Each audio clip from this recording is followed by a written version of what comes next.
Welcome to my channel where Op destroys an expensive car because he can't stand Karens. Our next Reddit post is from a user.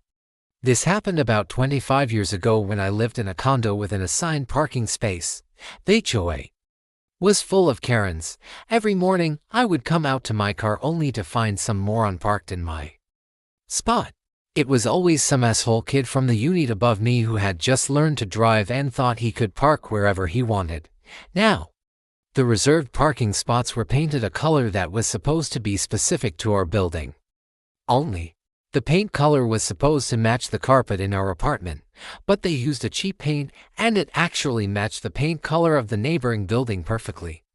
To prove this wasn't an accident, the same neighbor would park in my spot every day and then move his car every time the building across the street had a social event.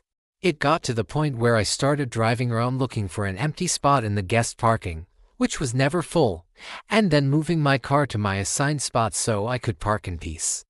Of course, by the time I got back to my car, someone had parked in the guest spot I'd left open, and I ended up having to walk all the way across the parking lot. One day I'd had enough. I'd been awakened in my sleep by what sounded like a car crash. I went to my window and saw a sea of flashing lights. I called the police from my apartment, and they told me I needed to go down there and identify myself. Apparently, the moron from upstairs had backed out of his parking spot and hit one of the guest cars, sideswiping a second car before slamming into a third. He then ran off.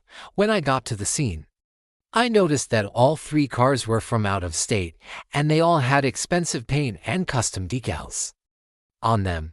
They were obviously here for the big industry trade show that was being held at the convention center downtown. I identified myself to the police, and the first thing they asked me was if I knew the driver. I told them it was the idiot from upstairs, gave them the guy's name and apartment number and told them he'd run off. The cops went upstairs while I waited in my car. A few minutes later, they came out with the guy and his parents. Turns out he'd backed out of his spot and T-boned one of the guest cars. The driver of the other vehicle he'd hit was standing right next to him looking ready to kill him. That was more than a little intimidating, but I couldn't help myself. I rolled down my window and said, "Hey, you're lucky. If you didn't hit that other car, you probably would have hit mine. You almost killed that family." After I said that, I saw the look on his face and the look on his parents' face. I then drove home before anyone could say anything. I decided that if these people were going to try and sue me, they'd have to go through my homeowner's insurance, which would then go through my condo association. Then they'd have to prove in court that their son wasn't a reckless driver with a suspended license, wasn't high on drugs, wasn't drunk, and that he didn't run away from the scene of an accident. I knew that if I went down there and gave a statement, they'd ask me questions to get me to admit fault or at least liability. And even if I denied it, they could twist my words. Sure enough, later that week, I got a call from my homeowner's insurance asking me to meet with an adjuster. I told them I wasn't going to do that.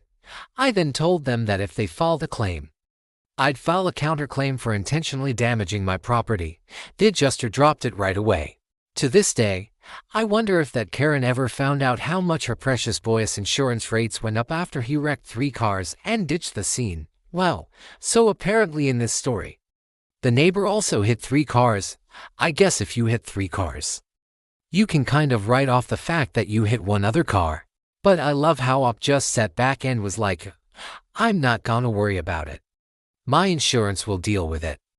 And then the insurance company was like, this might not be worth it." It's classic. Our next Reddit post is from another user. I had a similar situation except it was my neighbors. They were always double parked in my parking spot. So, I bought a Ford F350 and I parked it in my spot. When I got home, they were still parked in my spot and my truck wouldn't fit. So I put it in reverse and let the truck roll into my spot and crushed their car. They were pissed. I was within my rights. I hope you enjoyed that malicious compliance. And if you did, check out my podcast where I publish the exact same episodes. Also hit that subscribe button because I put out new Reddit videos every single day.